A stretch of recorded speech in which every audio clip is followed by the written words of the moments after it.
ఎవరిదిరా బాధ? ఎవరిది? బాధ అంటే ఏంటో తెలుసారా మీకు? మనకు ఊహ తెలిసేసరికి మన చుట్టూ నాన్నే వాళ్ళు ఎవరూ లేకపోతే ఎలా బతకాలరా అని ఒక భయం కలుగుతుంది చూడు, దాన్ని బాధ అంటారు. మనకు తెలిసిన ఇద్దరో ముగ్గురో మనల్ని పలకరిస్తే ఎక్కడ అల్లుకుపోతామని చెప్పి మొహం తిప్పుకొని వెళ్ళిపోతుంటే అప్పుడు మన మీద మనకు అసహ్యం కలిగి దీని అమ్మ జన్మ అనిపిస్తుంది చూడు, దాన్ని బాధ అంటారా. పండగలకి పబ్బాలకి మీరందరూ మీ ఫ్యామిలీ మెంబర్స్తో సరదాగా గడుపుతుంటే ఒక్కడనే రూమ్లో కూర్చొని బోర్మని ఏడుస్తాను చూడరా, దాన్ని బాధ అంటారా. నేను పడ్డాను రా అదంతా. ఇప్పుడు ఆ దరిద్రాన్ని అంతా తీసుకొచ్చి దీన్ని పంచమంటావా?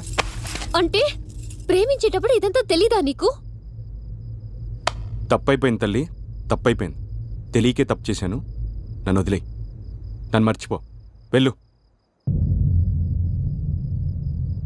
నువ్వు మర్చిపోగలవా?